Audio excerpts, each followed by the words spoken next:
Treatise on the Draconian Ritual Book by Asenath Mason. Introduction and Context. The Draconian Ritual Book by Asenath Mason emerges as a pivotal text in modern esoteric literature, bridging the divide between beginner-friendly mystical teachings and advanced draconian magic practice. Unlike books that either overwhelm novices with assumed knowledge or speak only to experienced occultists, Mason's work offers a balanced, accessible, and grounded insight into the profound and often daunting path of draconian magic. At its core, this tradition is rooted in ancient, worldwide dragon and serpent symbolism that traces back to the earliest civilizations. Dragons here are not mythical creatures, but archetypal symbols of primal cosmic forces embodying chaos, transformation, destruction, and creation. The book's unique value lies in its comprehensive approach. It combines philosophical depth, ritual practice, symbolic interpretation, and psychological insight. More than a manual, it is a roadmap into the transformative fire of the dragon's path, emphasizing discipline, willpower, and personal growth, the Draconian tradition, and philosophy. The Draconian tradition is an initiatory magical path inspired by the universal symbolism of dragons and serpents. These have appeared in cultures as diverse as Egyptian, Norse, Babylonian, and Gnostic cosmologies, representing the interplay of light and darkness, order and chaos, spirit and matter. Draconian magic is part of the left-hand path, which differs markedly from conventional spiritual directions by affirming the self as the sovereign creator of reality, pursuing self-deification through confrontation with and integration of all aspects of the self, including the shadow and the forbidden. Notably, the tradition embraces an alchemical worldview, wherein the initiate undergoes a process of solve et coagula dissolution and recreation, symbolized by the coiled serpent or dragon, kundalini fire, and the mythic underworld journey. The goal is the awakening of the inner dragon, a spiritual force within that catalyzes profound transformation and expansion of consciousness. This awakening is neither gentle nor easy. It is a fire-walking journey demanding courage, sacrifice, and relentless self-discipline. The book also surveys draconian gods and spirits, viewed not as external saviors, but as archetypal energies and guides that reflect potential powers within the initiate. Gods like Set, Lilith, Hecate, and others symbolize elemental forces of destruction, creation, sexuality, and initiation, each serving as milestones or vehicles on the draconian path of individual empowerment and cosmic balance, the call of the dragon, spiritual journey, and transformation.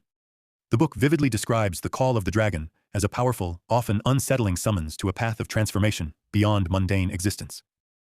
This call resonates with deep existential longings for knowledge, power, freedom, or reunion with primordial forces hidden beneath cultural conditioning and surface reality. To answer this call means entering a realm of shadows and light, confronting and integrating the dark, chaotic aspects of the self and cosmos.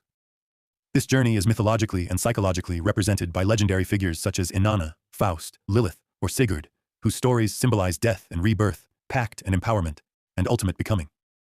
The path is intensely personal and non-linear, marked by crisis, loss, and rebirth, a dynamic process of shedding old identities and beliefs to embody the dragon's fire and wisdom. This fire burns away limitations, illusions, and attachments, preparing the initiate for higher mystical realization and sovereign selfhood. Starting the work.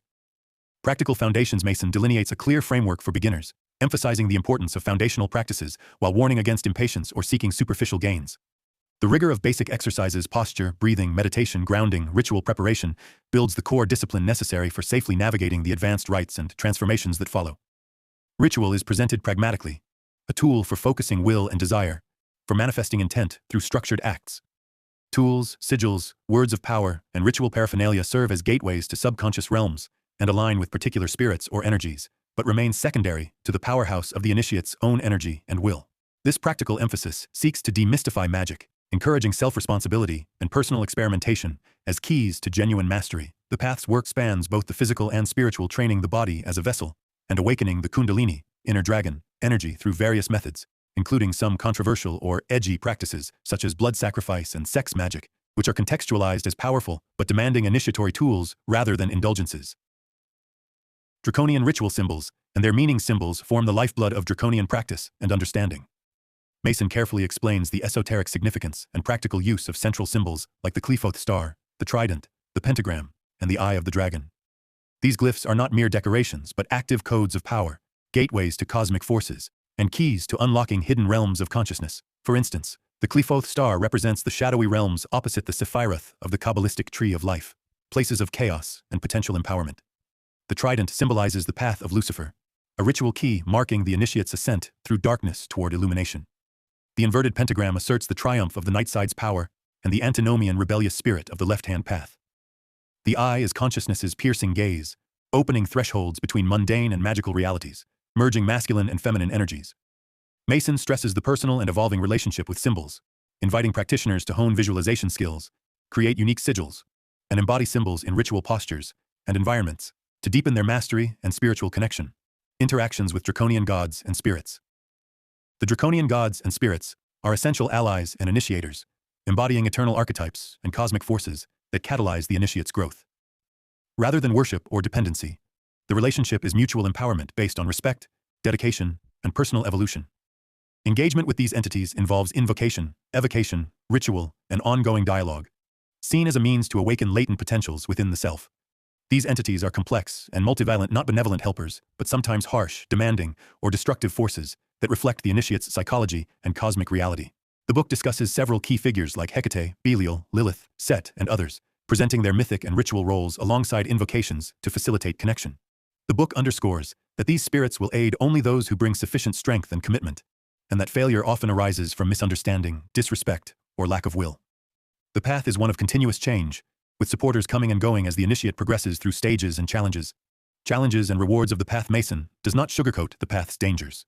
Psychic disruption, emotional turmoil, societal alienation, and even existential crisis are common side effects of the Draconian initiatory process.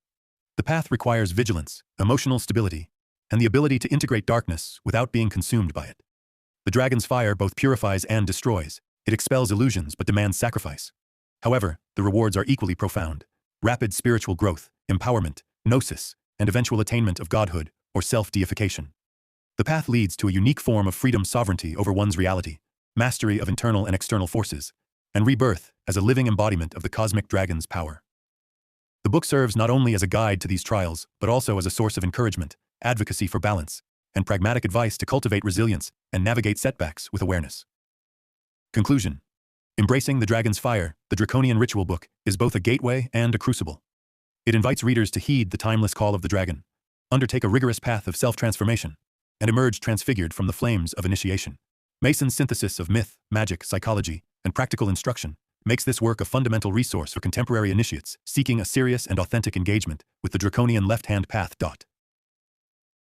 As the author and contributors emphasize, once the dragon's fire is kindled within, the initiate is forever changed, driven forward on a relentless, exhilarating journey of becoming, a journey that demands devotion, courage, and above all, unwavering will.